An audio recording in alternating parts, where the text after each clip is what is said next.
नमस्कार, आप देख रहे हैं जनतंत्र प्राइम भारत न्यूज। आपके साथ मैं हूं वैशाली वर्मा। आइए बढ़ते हैं आज की खबरों की ओर। लखनऊ कृषि कानून बिल वापस लेने पर प्रियंका गांधी ने साधा मोदी पर निशाना। प्रियंका गांधी ने आज लखनऊ स्थित कॉल हाउस में प्रेस कॉन्फ्रेंस करते हुए कृषि कानून वापस लेने पर मोदी पर निशाना साधते हुए कहा कि किसानों की मौत के बाद प्रधानमंत्री जागे हैं। चुनाव की परिस्थितियां सही न होने के कारण सरकार ने ये फैसला लिया है और अध्यादेश न आने तक यह आंदोलन जारी रहेगा। साथ ही साथ प्रियंका ने यह भी कहा है कि जनता में बहुत विवेक और जनता समझदार है। ये जीत पूर्णतः किसानों की है और किसी भी राजनीतिक पार्टी को इसका श्रेय नहीं लेना चाहिए। लखनऊ से नदीम खान की रिपोर्ट। तो हम कैसे भरोसा करें?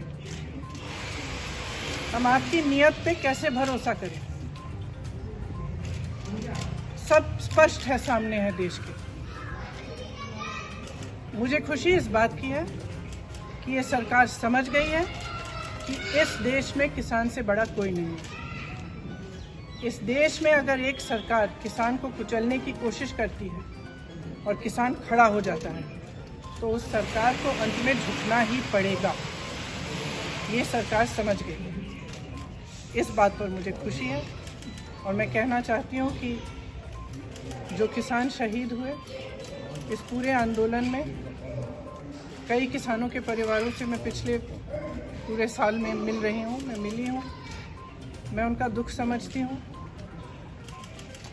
और हम सबको सबसे पहले उन्हें श्रद्धांजलि देनी चाहिए। अगर सरकार सचमुच सीरियस है। पंजाब पर क्या असर पड़ेगा, क्योंकि अमरिंदर सिंह वहां पर उन्होंने सबसे पहले स्वागत करने वालों में हैं, एक तरीके से वो बीजेपी के साथ जा रहे हैं। इससे आपको कुछ समझना चाहिए। देखिए, पंजाब की जनता में बहुत विवेक है। पंजाब को किसानों ने बनाया है। किसान सब कुछ समझता है, मुझे समझाने की कोई ज़रूरत नहीं है। वो सब समझते हैं कि क्या हो रहा है। सब देख रहे हैं, पूरा देश देख रहा है कि किस तरह से राजनीति हो रही है। तो सरकार समझ रही है कि जब देशवासी, जब किसान खड़ा हो जाता है, जब डटा रहता है तो उसी को झुकना पड़ता है। और ये मेरी तो आशा है कि आगे भी जो गलत कार्य ये सरकार करती है, जो गलत कानून लाती है, उनका विरोध होना चाहिए और सबको एकजुट होकर खड़ा होना चाहिए और सरकार को झुकना ही पड़ेगा। मेरे भाई ने शायद पिछले साल ही कहा था, एक बयान दिया था कि अंत में सरकार को झुकना ही पड़ेगा, क्योंकि किसान की जो शक्ति है इस देश में सबसे बड़ी शक्ति है, अन्नदाता है इस देश का। And I feel that the people of India are extremely wise. Frankly, there is no one wiser than the farmer.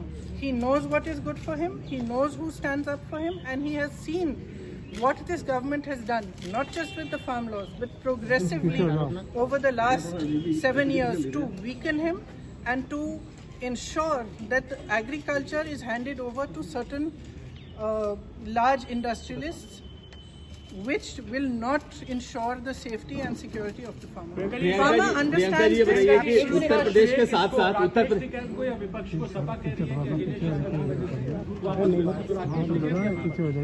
देखिए, ये आंदोलन किसानों का था, किसानों का है। अपने हक की लड़ाई किसान लड़े हैं, शहीद किसान हुए हैं। तो मुझे नहीं लगता कि किसी भी राजनीतिक पार्टी को इसका श्रेय लेने की कोशिश भी करनी चाहिए, वो उचित नहीं है। किसानों का ये आंदोलन है, हम सब किसानों का समर्थन हम सब ने किया, हम सब उनके साथ डटे रहे, हम सब उनके साथ खड़े रहे। लेकिन जिसका आंदोलन है, जिसने किया है, उसी का श्रेय। प्रियंका जी, उत्तर प्रदेश और पंजाब दोनों के चुनाव है, एक एक करके ले लीजिए प्लीज सवाल, ऐसे नहीं आ पाएगा। आप बोलिए। मैं कह रहा प्रियंका जी कि उत्तर प्रदेश एक बार बातचीत नहीं की, जहाँ हत्याएं हो रही हैं वहाँ भी नहीं गया, इतना पास आकर नहीं गए, तो आज अचानक क्या हो गया है? स्पष्ट है चुनाव आ रहा। प्रधानमंत्री जी ने माफी तो मांगा, लेकिन एक बार में जो लोग 500-700 किसान शहीद हुए 1.5 साल के पूरे आंदोलन में, उनके लिए वो श्रद्धांजलि नहीं दी है, उनकी बात नहीं आई है, उनके फैमिलीज की बात नहीं आई। क्या वही मैं कह रही हूँ कि सबसे पहले तो उन्हें श्रद्धांजलि दीजिए ना, जो शहीद हुए हैं, उनके परिवारों पर आज भी क्या बीत रही है। उन्होंने अपने पूरे भाषण में एक बात कही कि कृषि कानून किसानों की बेहतरी के लिए थे, लेकिन कुछ किसान ऐसे थे जो उससे नाराज थे। तो फिर भी अभी भी जब वो अपने एक तरह से जो उन्होंने गलत किया है उसको पहचान रहे हैं, इसीलिए वो आज भाषण दिया उन्होंने, लेकिन अभी भी ये एक फर्क बनाना चाहते हैं कि ये किसान जो आंदोलन कर रहे हैं ये अलग है और बाकी देश के किसान अलग हैं। ये बात बिल्कुल गलत है। पूरा देश का किसान एक है। आज देश में एक भी किसान नहीं है जो प्रताड़ित नहीं है, एक भी किसान नहीं है जिसकी बड़ी बड़ी समस्याएं नहीं हैं, जो कर्ज में नहीं डूब रहा है हो या किसी और वजह से दिक्कत उसको नहीं आ रही हो। आपने देखा है पेट्रोल और डीजल के दाम क्या हैं। डीजल के दाम से का सबसे बड़ा प्रभाव किस पर होता है? खाद मिल नहीं रही है, खाद की लाइन में लोग गुजर रहे हैं।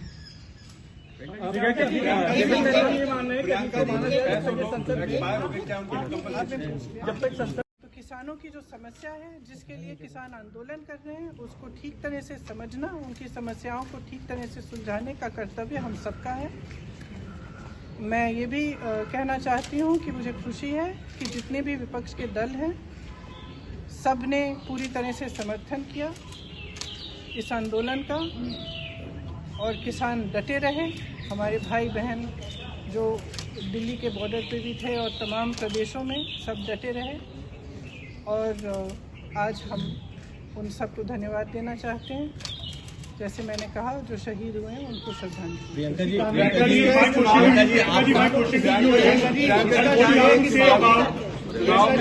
की ओर गया जो बहराइच के गांव में रहते हैं, मैं उनसे मिली थी। उनकी पत्नी पर मेरा ध्यान गया। वह जब मैं उनसे मिलने गई, उन्होंने मुझे कहा उनकी एक 19 साल की बेटी है, एक 13 साल का बच्चा है। तो हमारी बातचीत हुई परिवार वालों से, उन्होंने कुछ ज़्यादा कहा नहीं, चुपचाप बैठी थी। अंत में जब हम जाने वाले थे तो मेरे पास आए, उन्होंने कहा कि मुझे बहुत डर लग रहा है, मैं अपने पति के बिना इन दोनों बच्चों को कैसे संभालूंगी। अपनी बेटी के लिए डर है, हम यहाँ अकेले रह रहे हैं, डर है। किसी वजह से मेरा ध्यान उन पर गया, क्योंकि मैंने सोचा कि वो क्या सोच रहे होंगे